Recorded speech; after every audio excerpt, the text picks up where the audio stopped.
late this evening at approximately 8:47 p.m.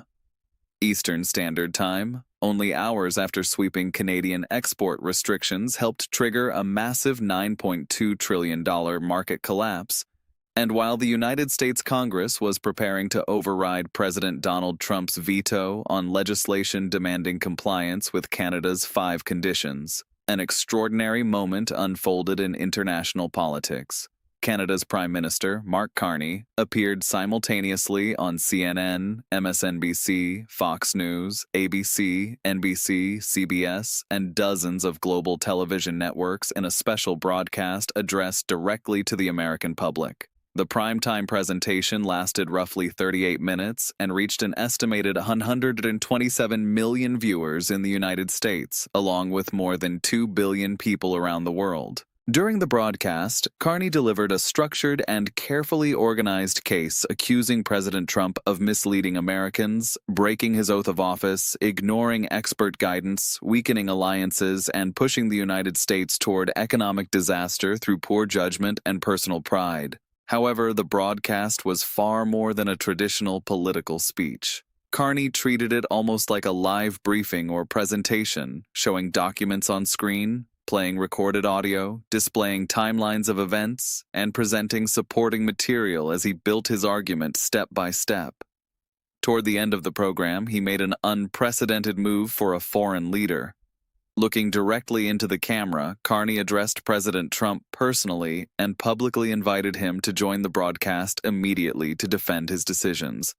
He stated that he knew Trump was likely watching the coverage and said that if the president believed any of the claims were false, he should call any of the networks airing the program and respond in real time. Carney said the networks would connect the call instantly and that he was prepared to discuss every accusation live on television. After issuing this invitation, Carney announced that he would remain silent for 2 minutes to allow the president time to respond.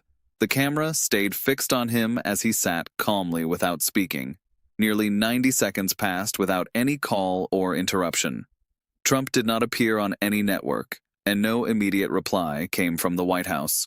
For millions of viewers, the moment was striking. A foreign leader had publicly challenged the President of the United States to respond live, and the President chose not to participate.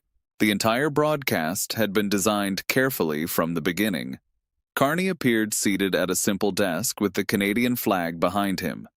Speaking calmly and directly to the audience, he introduced himself and explained that the relationship between Canada and the United States had been severely strained during the previous 6 weeks. He said the situation had reached a point where the consequences threatened not only both countries, but also the broader global economy. Carney emphasized that he was speaking not to diplomats or government officials, but directly to American citizens, because they deserved to hear his explanation of events. He promised that what followed would rely on verifiable evidence, including documents, recordings, and official decisions, and he stressed that he would not make claims without proof. With that introduction, Carney began presenting what he described as 7 central accusations against the U.S. president. The first allegation concerned the United States-Mexico-Canada Trade Agreement, commonly known as USMCA. Carney displayed a section of the treaty on screen that prohibits tariffs between the member countries. He then presented a ruling issued on February 20th by the agreement's Dispute Resolution Panel, which concluded that the tariffs imposed by the United States violated the trade pact. Carney highlighted that the panel included American-appointed judges, arguing that the ruling demonstrated the issue was legal rather than political. The second accusation related to statements made by Trump suggesting that Canadian provinces might someday become part of the United States. Carney showed several posts and public comments in which Trump appeared to discuss the possibility of Canada or parts of it joining the U.S. He read one example aloud and then showed additional instances from social media and speeches. According to Carney, these remarks represented repeated suggestions that Canada's sovereignty could be questioned or challenged. The third and most dramatic moment of the broadcast came when Carney played an audio recording of a phone conversation he said took place between the two leaders on March 3, 2026. He explained that such calls between heads of government are routinely recorded and that both sides were aware of the recording.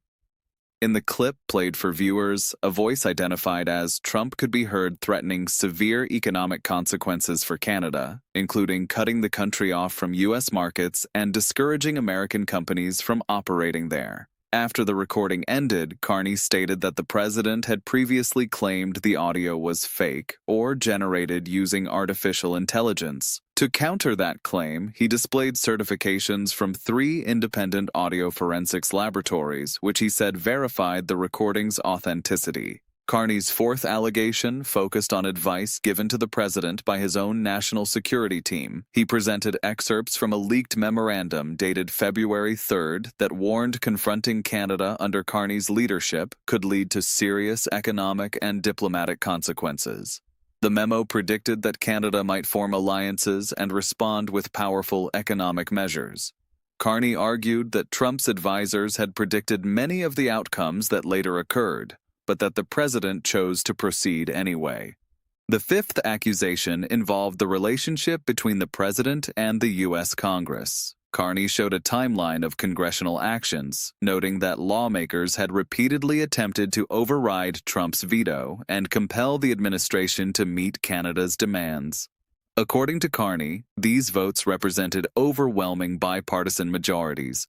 He argued that the dispute therefore raised a broader question about whether a president could refuse to carry out laws passed by Congress. The sixth charge related to the economic fallout from the conflict. Carney displayed graphs showing the dramatic market decline that occurred earlier in the day and projections suggesting millions of jobs could be at risk if Canadian export restrictions remained in place. He also showed statements from executives of major American companies explaining that their industries depend heavily on Canadian energy, minerals, and other resources. Carney said the crisis was the result of policies initiated by the U.S. government and that Canada's actions were responses to those measures. Finally, Carney accused Trump of repeatedly misleading the American public about the situation. The broadcast displayed side-by-side comparisons between the president's public statements and documented evidence. Claims that tariffs were lawful were contrasted with the trade panel's ruling declaring them illegal. Statements suggesting the recording was fabricated were shown alongside forensic reports verifying its authenticity. Assertions that Canada would retreat were compared with evidence of Canada's escalating countermeasures. Through this presentation, Carney argued that the president's public narrative did not match documented facts. After completing his evidence, Carney paused and summarized what viewers had seen. He reiterated that the accusations were supported by documents, legal decisions, recordings, and statements from credible sources. He acknowledged that Trump might disagree with the interpretation or offer explanations for his decisions. That, he said, was precisely why he was inviting the president to respond publicly. This led directly to the dramatic challenge for Trump to call into any network airing the broadcast and defend his actions in real time. When the waiting period ended without a call, Carney addressed viewers again and said the president had chosen not to respond. He then turned his focus to the American public and explained the 5 conditions Canada wanted the United States to accept. These included removing tariffs judged to be illegal, reaffirming commitments to the NORAD defense partnership, withdrawing statements that questioned Canada's sovereignty, compensating Canada for economic losses, and recognizing Canadian authority over its natural resources. Carney stated that if these steps were taken, Canada would immediately lift export controls, restore energy shipments, release frozen assets, and begin rebuilding the relationship between the two nations. If not, he warned, economic damage would intensify and the situation could worsen rapidly. Reports later described tense discussions inside the White House during the broadcast. According to those accounts, staff informed Trump within minutes that Carney's presentation was airing across nearly every major network. Trump was said to be watching coverage and initially wanted to call in to defend himself. Several senior advisors reportedly discouraged the idea, arguing that a spontaneous live debate would be risky because Carney had prepared evidence in advance.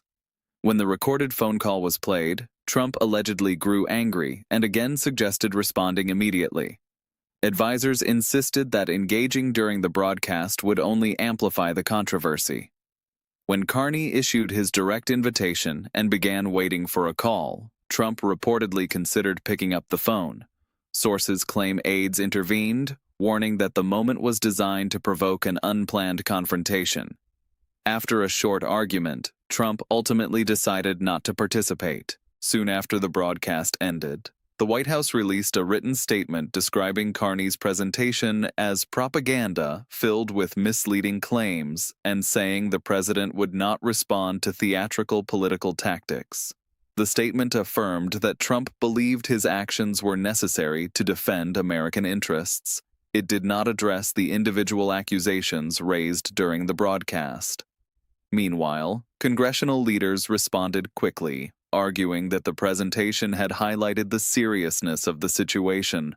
Within hours, lawmakers proceeded with the vote to override the president's veto.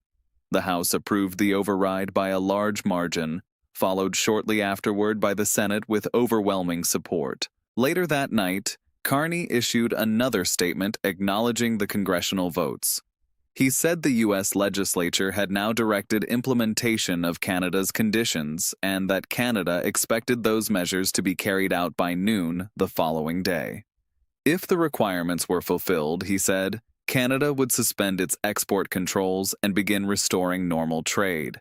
If they were not, the country would broaden its restrictions to additional sectors. Analysts immediately began discussing possible outcomes.